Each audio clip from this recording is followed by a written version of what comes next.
الحمد للہ وکفی وسلام علی عباده الذین اصطفی اللہم صلی علی سیدنا و مولانا محمد النبی الامی وعلی آلہ واصحابہ وبارک وسلم تسلیما کثیرا کثیرا۔ معزز خواتین و حضرات، سورۃ ابراہیم کا یہ آخری درس ہے۔ اللہ تعالیٰ نے اچھے کلمے اور برے کلمے کی ایک مثال بیان کی ہے۔ الم تر کیف ضرب اللہ مثلا کلمۃ طیبۃ کشجرۃ طیبۃ اصلها ثابت وفرعها فی السماء تؤتی اکلها کل حین بإذن ربها ویضرب اللہ الامثال للناس لعلهم یتذکرون۔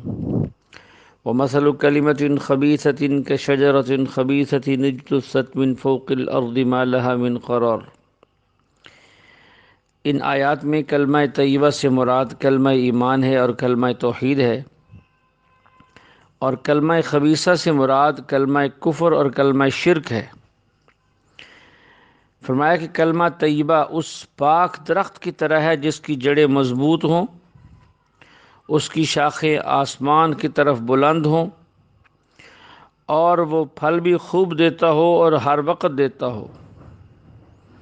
اس سے مراد عام طور پہ مفسرین نے کھجور کا درخت مراد لیا ہے، اور کلمہ خبیثہ اس پودے کی طرح ہے جو زمین کے اوپر سے ہی اکھاڑ لیا جاتا ہے۔ اس کو زمین کے اندر کوئی استحکام، جماؤ یا اس کی جڑ نہیں ہوتی، یعنی یوں ایک ہاتھ سے پکڑ کے کھینچا جائے تو وہ زمین سے باہر آ جاتا ہے۔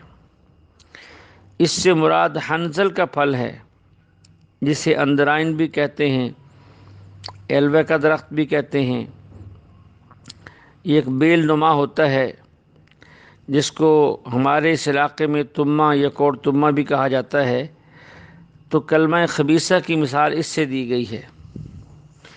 انشاءاللہ جب ہم خلاصہ قرآن کے بعد دوبارہ جو ہے وہ تفسیر قرآن کا تفصیلی درس دیں گے تو اس کے اندر بہت ساری باتیں اور بہت ساری مثالیں اور بہت سارے مسائل اور تاریخی واقعات اور اہل باطل کا رد اس کے اندر ہوگا، جو انشاءاللہ اس سے بہت زیادہ نفع بخش ہوگا۔ اس سے آگے حضرت ابراہیم علیہ السلام کی دعا ہے جو پورے ایک رکوع پر مشتمل ہے۔ وَإِذْ قَالَ إِبْرَاهِيمُ رَبِّ اجْعَلْ هَذَا الْبَلَدَ آمِنًا وَاجْنُبْنِي وَبَنِيَّ أَن نَّعْبُدَ الْأَصْنَامَ رَبِّ إِنَّهُنَّ أَضْلَلْنَ كَثِيرًا مِّنَ النَّاسِ فَمَن تَبِعَنِي فَإِنَّهُ مِنِّي وَمَنْ عَصَانِي فَإِنَّكَ غَفُورٌ رَّحِيمٌ۔ ابراہیم علیہ السلام نے جب اپنے بیٹے حضرت اسماعیل اور اپنی بیوی حضرت ہاجرہ کو کعبہ کے قریب میں چھوڑا، اس وقت کعبہ کے قریب سوائے کعبہ کے کھنڈرات کے کچھ نہ تھا۔ خشک پہاڑ تھے، آبادی نہیں تھی، پانی کا کوئی بندوبست نہیں تھا، زندگی کے بظاہر کوئی آثار نہیں تھے۔ تو وہاں چھوڑتے ہوئے ابراہیم علیہ السلام نے دعا مانگی، اے اللہ، ایک تو اس شہر مکہ کو امن کا گہوارہ بنا، نمبر 2 مجھے اور میری اولاد کو ہمیشہ بت پرستی سے محفوظ فرما، نمبر 3 انہیں پھلوں سے رزق عطا فرما۔ تو اللہ نے ابراہیم علیہ السلام کی دعا قبول کی۔ آج بھی کعبہ پوری دنیا میں امن کی جگہ ہے، اور آپ جس موسم میں چلے جائیں، سردی ہو یا گرمی، ہر موسم کا پھل آپ کو پورے سال وہاں دستیاب ہوگا۔ یہ اللہ کا شکر ہے کہ اللہ نے ابراہیم علیہ السلام کی دعا سے آج تک امت کو فائدہ پہنچایا ہے۔ اس سے ایک بات معلوم ہو گئی کہ والدین جو ہے اپنی اولاد کے لیے رزق، امن اور برکت کی دعا مانگتے رہیں، یہ انبیاء کا شیوہ ہے۔ ہمیشہ اپنی اولاد کے لیے اچھا اور حلال رزق، امن اور برکت کی زندگی اور خیر و بھلائی میں آگے بڑھنے کی دعائیں مانگتے رہیں، یہ انبیاء علیہ السلام کا طریقہ ہے۔ اور ہمیں اس کا اہتمام کرنا چاہیے۔ اپنی اولاد کے لیے، تعلق والوں کے لیے، دوستوں کے لیے، رشتہ داروں کے لیے، پڑوسیوں کے لیے ایسی دعاؤں کا اہتمام کرنا چاہیے، بد دعائیں نہیں دینی چاہیے۔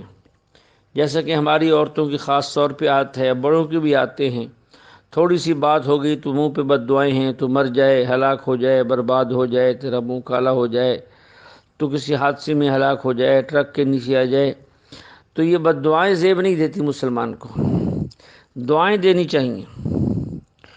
اور آخری گزارش یہ کروں گا کہ ہر مسلمان کو اس امن والے شہر میں جانے کی ہر وقت چاہت ہونی چاہیے، اس کے لیے کوشش ہونی چاہیے کہ کون سا وہ لمحہ ہو کہ میں اٹھ کر رب کے گھر پہنچ جاؤں اور محبوب کے در پہنچ جاؤں۔